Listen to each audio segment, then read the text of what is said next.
welcome back to the Culture Cave. I'm here with my good friend Emmett. Say hi to the people, Emmett. Emmett of Tried Burn. That's who I am. I like the idea of you really taking a whole week to think about what's my intro going to be now, because it's always so good.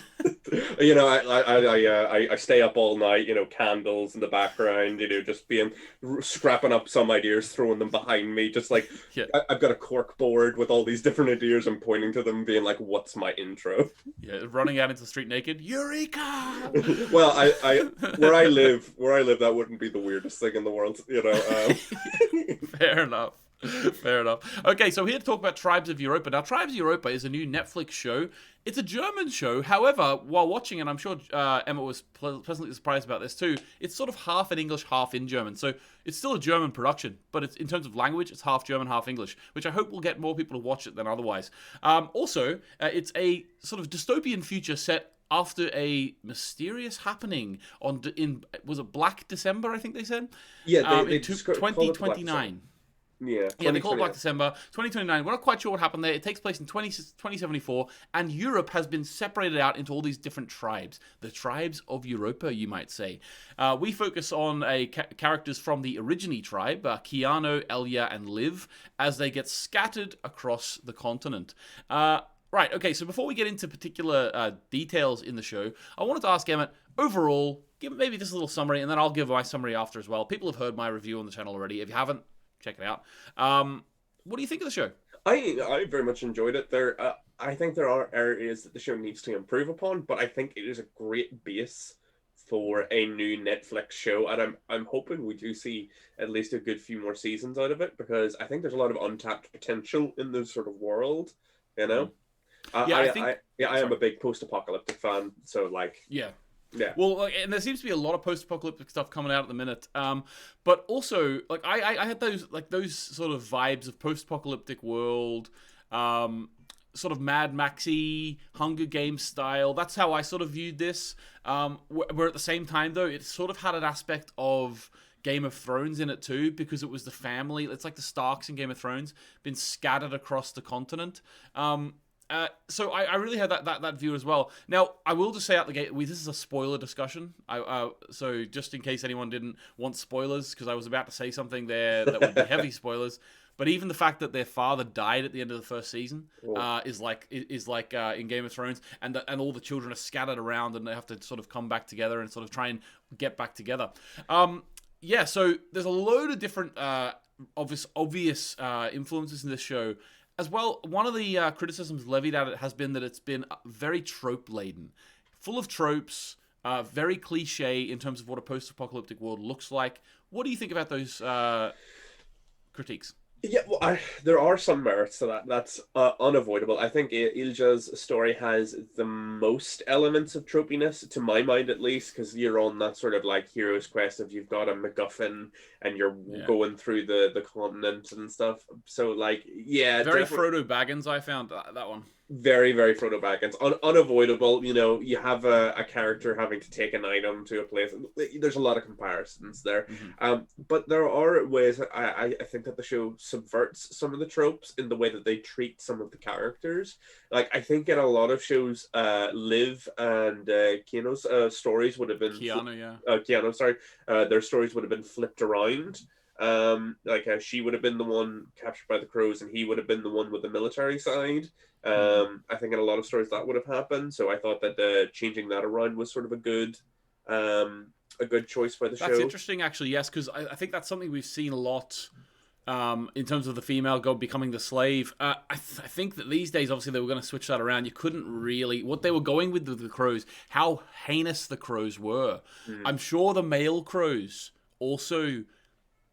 There's no other word except the R word, which I'm not going to say because it'll trigger things on the YouTube algorithm. But those male crows, I'm sure they do that to the female crows as well, and the male, all inclusive. But the fact that Keanu was put in these situations where he was being fully sexually abused was so heinous that I think if you had Liv in that role or a female character in that role, the show wouldn't be made these days.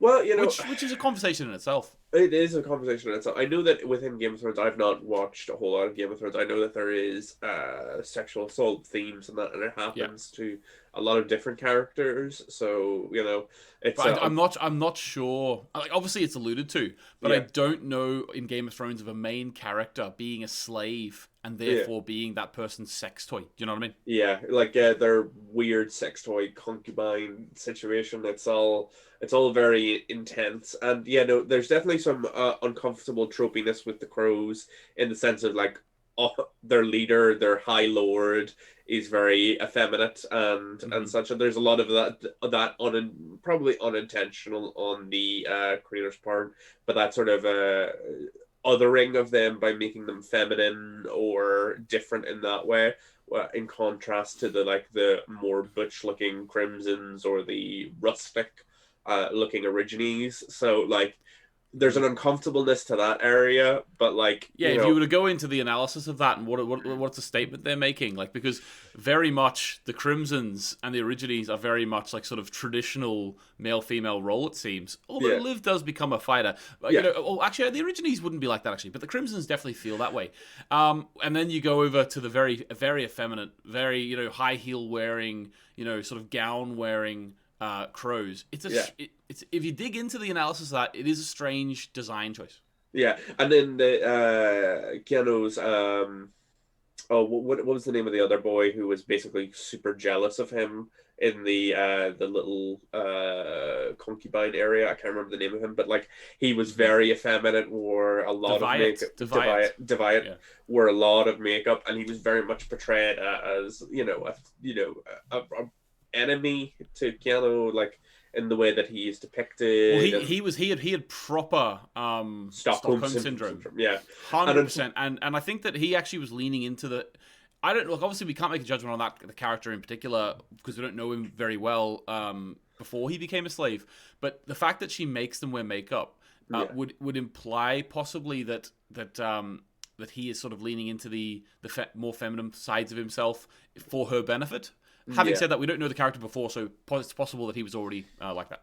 Yeah, it's very possible, but again, the way that they don't seem to decide how they're dressed or anything like that. No, So yeah. Mm-hmm. and the way that she seems to dress them, the way that she seems to put them in makeup and stuff like that. They might have been like that beforehand, but she's definitely accentuating intentionally Yeah, those yeah. qualities in them and wants those qualities to be highlighted.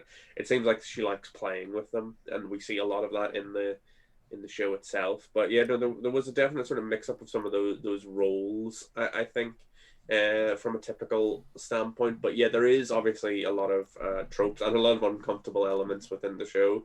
But I think that that's stuff that could be developed out and Mm-hmm. given more context in maybe later seasons if they are wise about it. And I would like to see that, obviously, because Yeah, we so, obviously got the idea that the Crimsons, again, to get into spoiler territories, are not complete good guys. yeah. We see that there's a lot of internal strife within the Crimsons. There's a militaristic aspect to them, depicted through Moses, and Mm-hmm. again, they intentionally set up war because they want to have this fight. And you can make a great discussion on whether it would be possible to sue for peace with the Crows, whether that would be a viable option. There's discussion there. But I think that it's interesting to see when if the series. I'm sure they'll get a second season. To be honest with you, like it's still being recommended on my PlayStation 4, and it's yeah, there's some shows that get recommended on the first screen of PlayStation 4 for like 2 days and then they're gone. then It's still getting yeah. recommended, so I imagine it is actually getting some numbers, which is great. But that's a really strange way to view that. But I think it is. Yeah. Either that or they really wanted to. But I feel, to be honest with you, I feel about it that the Crows could change. And they could actually... Now, they might remain the bad guys forever. But going forward, I can see there possibly being a lot more grayness coming into that tribe. Because we have the background now that Vivara was actually a slave herself. And I think that when you get to the point in the show where... I think we'll get to a point where all of the crows who used to be slaves are going to start looking at the ones above them as like sort of the ones they need to defeat. And I think we might have an awakening. Maybe it's just going to be Vivara. Maybe it won't even be her. Maybe she'll stay a very bad guy. I mean, she already is a heinous individual. We've seen a lot of horrible things from her, and I do not like. I wouldn't want to be her friend. I think she should be in prison, to be honest with you. But I think that we could see it in future, an awakening in some members of the Crows. Upwards, especially actually the Grieta, who's with Liv now, because Liv obviously has shown a lot of humanity towards Grieta, and that's something that Grieta didn't expect. So there is openings there for the Crows to become more grey. Yeah, well, the thing we see with Keanu, the process of becoming a crow, where they really like it's a very much like a cult environment. They're a social Darwinist tribe, like taken to its ugliest sort of extreme, where like they are broken down as slaves, and either they die as a slave, or they're so broken down that they, eventually start going down the path of becoming a crow, and it ends in that sort of like almost like Dark Lord of the Sith sort of way, where you're stripped of your old name, given a new name. So like your old identity is destroyed and you're rebuilt as a crow. And so like because we see the trauma that Keanu goes through with it, you do have a certain amount of sympathy for other crows, because you're like, oh, a lot of them also probably went through this process of being like broken down, and like the reason that they're so invested in this, so violent in it, is because it's the only way of life, and if they were to question it, it would probably destroy their whole sense of identity.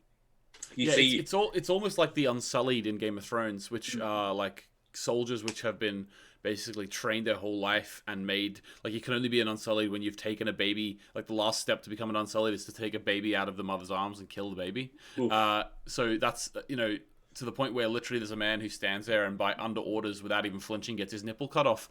Like, that is what we're dealing with in terms of the Crows. They've been sort of, as you say, molded and beaten down to the point where they just accept this life. Yeah, well, you see it also in the movie, like, because Keanu, like when he goes into the the trial by combat to decide the fact that he's a crow, the cruel irony of what he has to do, because he's trying to do this to save his father, to try and save his people. The cruel irony of then being put out, and the person that he's going to have to fight to the death is his own father. Was, I should have seen that coming, to be honest. But I saw it coming. Yeah, it still hit me in the chest when it happened. Like, I should have seen it coming, but it did hit me there. And the trauma of that, because you see him at his lowest, and then like if they do the cult thing of like love bombing, where they break you down and then love bomb, where like he's getting chanted at, he's given the drugs, he's given the new name. Oh, it's so intense. And like Keanu is definitely the character that I feel the most sympathy towards, but I sort of understood, because from the moment we're introduced to him, like, you can kind of tell where his story's going, if you know what I mean, because he's like, he wants to go out to the world and explore and get to know things. So in this kind of story going in, that he's going to get to explore, but not in the way that he would want to. Like, he's gonna see all the worst parts of the world, that's a good point, actually. Like, the moment he the first time he leaves his tribe, he's put into slavery and into this workhouse. And he still he couldn't not be the good guy. Like, he had this thing in him where he had to dob in the guys. That was really interesting, actually, the way that the way that he just he didn't feel a kinship with the other slaves, which actually might be the thing that sends him down the path of actually becoming a crow, because he only really cared about his family. So therefore, all the rest of the slaves that were there, he didn't really have a feeling of peership with them. Yeah, well, it's like he was only there for a little bit, and it's that desperation fueling that, because like Vivara talks about what it takes to be a crow, and like one of the things is not being afraid to kill. So he sort of showed that, in the sense that he sold them out and did that. And then the thing that he was missing was that he was unafraid. He needed to be unafraid to die. And then like later they have that little scene where like obviously she makes him go to kill himself, and he almost does it, but she catches his arm and stuff. So like I feel that, in most situations, I think Keanu would have been empathetic towards them, but they're just in such extremes that you can easily see why, and that process is sort of designed to turn people against each other to keep them from developing any sense of community. Because, like, there's all the, if anyone, like, is caught stealing the drug that the crows take, they're to be put Yeah. to death and stuff. Like it's the whole slave process is built to keep people from being able to sort of, form strong attachments and being able to trust each other. So, Yeah. I still feel sympathy for Keanu in that regard. Yeah, no, I know exactly what you mean. And also, like, he had just been, like, they tried to kill him. So, Yeah. pretty easy to sell them down the river, to be honest with you. Yeah. Okay, so in terms of, I wanted to have a little short discussion now about the performances. Now, I think for me, most of the performances were good and passable. There wasn't anything that stuck out as very bad. To be honest with you, there were moments with the actor who played Elia, that I think that possibly he was the weakest. But he was also very within himself, and there wasn't really much opportunity for him to fail spectacularly, if you know what I mean. But for me, he felt like the weakest to me. Well, he's also the youngest, so he has probably overall the least experience of the actors. My assumption would be, and also, like, Keanu and Liv both had a lot more emotionally tumultuous situations to be in, so offered up a lot more range to, like, ultimately, like, Ilya and his Moses. Oh yes, he was Moses. I'm getting names mixed up now.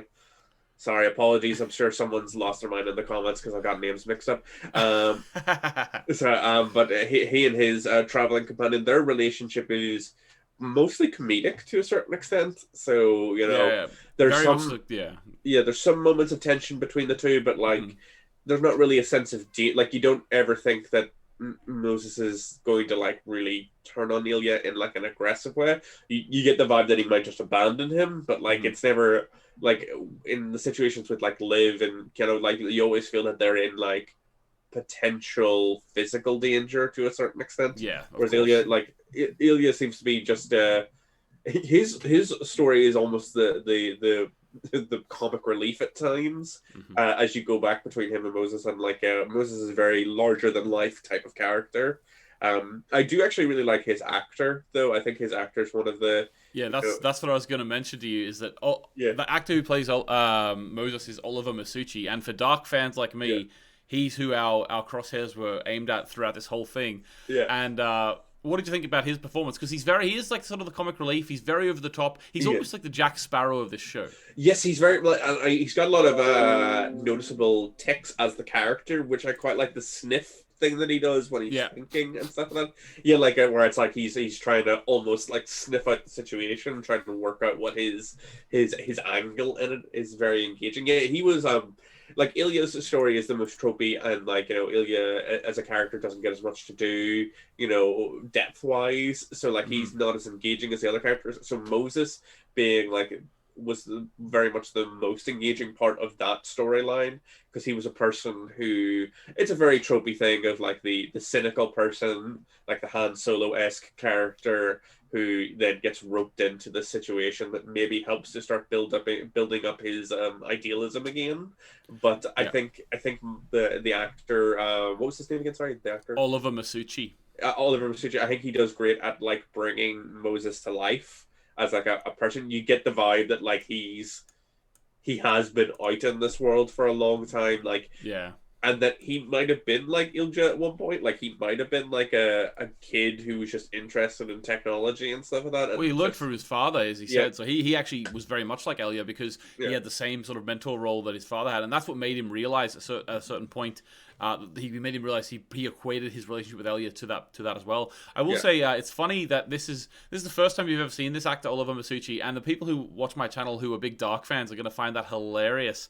Because he's one of the main characters in Dark, and his character is completely different. So you are going to watch, and if anyone didn't know this, on the After Dark podcast, Emmett is going to be for 3 weeks. We're going to do a Dark special where Emmett's going to watch every season one week at a time, and we're going to get his theories in between seasons. But Oh no, just saying like I'm gonna be like I'm gonna get Stockholm syndrome with Dark. Like I'll Yeah. just be like I'll see Dark more than I'll see some members of my family. Yeah, exactly. So we're gonna do that after we finish the OA, which is gonna be great. But basically, he's completely different, and I love the fact that you're gonna go and watch that now and know him as Moses as you Yeah. watch this show. But I will say, one more thing about him is that this will interest you, Emmett, is that he's going to be in the new Fantastic Beasts film. Oh, Yeah, interesting. he's going to be like a higher up in the Ministry of Magic of Europe or something like that. Yeah. I'm not sure exactly the title, but Knowing the world building in Harry Potter will probably just be Ministry of Magic Europe or something yeah, like that, yeah, yeah, 'Cause yeah, that's what it was in like America, Ministry of Magic America, not like the Department of Magic yeah, yeah. Intervention or something like that. Ugh.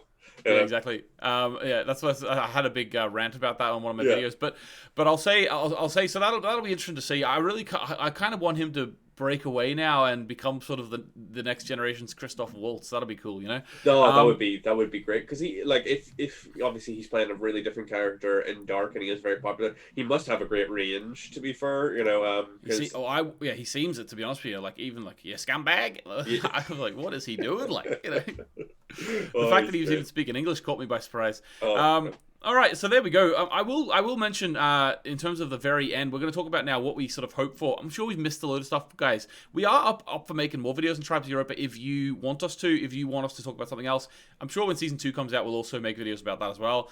But what I'll say is that looking forward to season 2. Before I go into that, I want to say, was anyone surprised at all that the Atalanteans were underwater?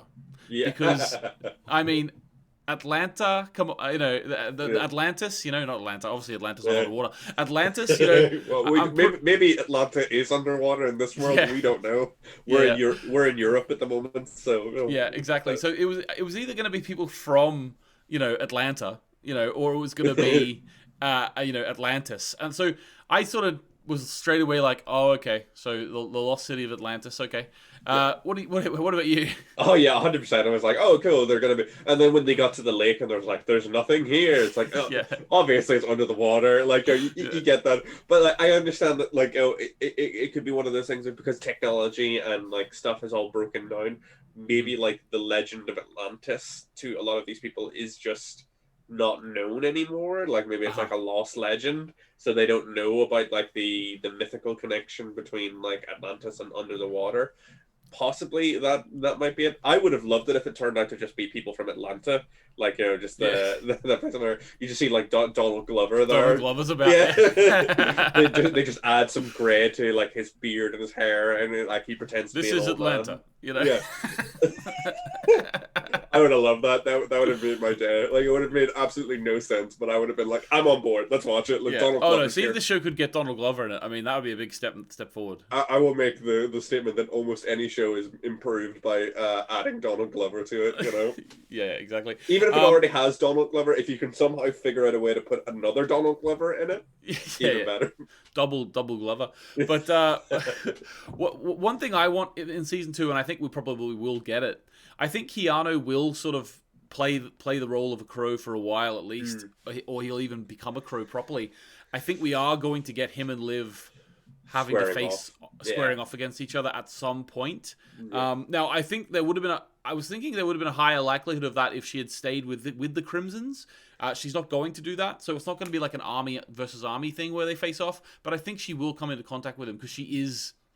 Maybe he's actually her in to sort of because she has Grieta there. Having said that, I don't think the future's very bright for Grieta either. I think if the crows get a hold of her, She also looks a little dead at the moment. We'll have to see if she can be yeah. resuscitated a little bit, at the end. Well, she wasn't. She wasn't dead at the end of the season, so I would highly doubt that she'll just die at the start of the next. Yeah, that would be very tragic. It seems that the Fem or whatever they called that other tribe that was sort of nearby. Again, I might be just reading into it too much from the way that the woman looks and the fact that it's a woman on horseback. Yet maybe that we might get some Amazonian vibes off her. Mhm. Maybe it's a tribe led by women that like Liv might get in with, and that might be like a third faction that we see play into the Crimson Crow Yeah, that was very interesting, to be honest with you. I'd like to see where that goes. Sort of, it's a little teaser for the next season, which we don't really know much about. In Yeah, terms of, I wouldn't be surprised if most of Elia and Moses' storyline is within the arc next next season. I'd imagine they're going to be in there. I'd be very surprised if they leave there. If we only get 6 episodes again, I could see them being there the whole time. yeah. Well, it's one of those situations. It reminds me a lot, oddly, of possibly just because it's you and me talking about it, but The Expanse, in the sense of there's that deep political, or not maybe deep, but political sort of conflict between factions. And then Ilya's and Moses' story is sort of like the Rocinante of like them recognizing that there is this other threat that is coming from the unknown, so to speak. Yeah. And like that's the overarching threat, whereas the political stuff is almost the distraction, preventing everyone from being prepared for what's coming exactly next. Right. Yeah. So you're like exactly right. yeah, I'm quite interested. I'm assuming that we're going to learn a lot about Atlantis next season, and we're going to learn a lot about that tribe. I'm curious to see how Liv's character development goes, because her arc, because when we first meet her, her whole story is basically, we get introduced to her, and she's preaching to her father about their mother's values of like compassion and stuff, and we kind of see the ebbs and flows of her compassion, where like she almost goes down the full militaristic route, but when speaking to like General Cameron, her compassion comes back, and she stops with the assassination ploy on him, because she's like, I kind of believe he's talking about the same stuff my mother did. I kind of want to believe in him. But then we also see how her compassion comes back to bite her, because she gives the captain's troops the ability to free him, and that ultimately leads to the war breaking out, because they go in and start shooting shit up at the end. So like, I'm curious to see where she goes from a compassion standpoint, like, because she's seen both the highs and lows that can bring to her. And I think she, like, both her and Keanu are both in these very emotionally vulnerable places. So I really am curious to see where they go in the coming seasons. We could maybe, like, if they throw in some curveballs, I think they could underplay the tropiness of some of these characters and stuff. So I'm very interested to see where that goes. Yeah, and like as you said, just to end it off, just as you said at the start, it's a great, I think, full of tropes. Yes, some questionable aspects of the characterizations. Yes, but I think they have laid themselves a fantastic foundation for a show that could go 3-4 seasons and come to a culmination in a really interesting and exciting way. And I think the fact that it's a German show means that we're more likely to get it come to fruition than if it wasn't. I think that Netflix is, they make a lot of American shows. So, like, the things that are sort of a bit different in the American shows, American shows are more likely to get cancelled. What I've found with their foreign language offerings, they are more likely to stay the course. So hopefully we'll be able to see an ending to this story, because I'm hooked on it in terms of, like, I will be watching the second season. I think the introduction of Atlantis is enough to get me back really, really interested, as well as seeing where these characters go in the future. I think that Netflix could have a little brand on its hands here in terms of having a world to work in. I like the fact that Netflix has its own world that they've created now. I know that they've got other things coming as well. They've got The Witcher as well, thinking about that. So they are building their sort of fantasy genre, and I would call this fantasy sci-fi. It's that sort of thing. Science fantasy, whatever you want to like define it as. Yeah, exactly. So I'm looking forward to the next season. Emmett, what about you? Yeah, I'm definitely looking forward to it. Like, I could see it going for in between 3 to 5 seasons if we're lucky. That would be I don't know about you. That's my golden rule when it comes to TV shows. TV shows should probably only last between 3 to 5 seasons, because oftentimes you see the quality start to really dip after like season 5 in a lot of cases. But I would like us to play this out. We've come on this journey with them. I think it would be only fair to see it end properly, Yeah, I agree. All right, Emmett. Well, thanks very much for joining me. We will be back next week to talk all about the ending of WandaVision. Is there going to be a season 2? I'm not actually sure for that show. We'll talk about sort of the reveals they've made, all that sort of thing. So next Saturday, we'll be back for that. Closing thought, Emmett? My closing thought is, I really hope that has a better time next season. I just feel so bad for the boy. I just want to give him a hug. Like, he's just been having such a rough old time, you know. Yeah, Oh, I would back that sentiment 100%. Right, guys, make sure you subscribe to the Culture Cave if you haven't already. Lots of discussions with Emmett coming up. Make sure you like the video. That would be great, great, great. And apart from that, I think that's all. And we'll just see you next week. Goodbye.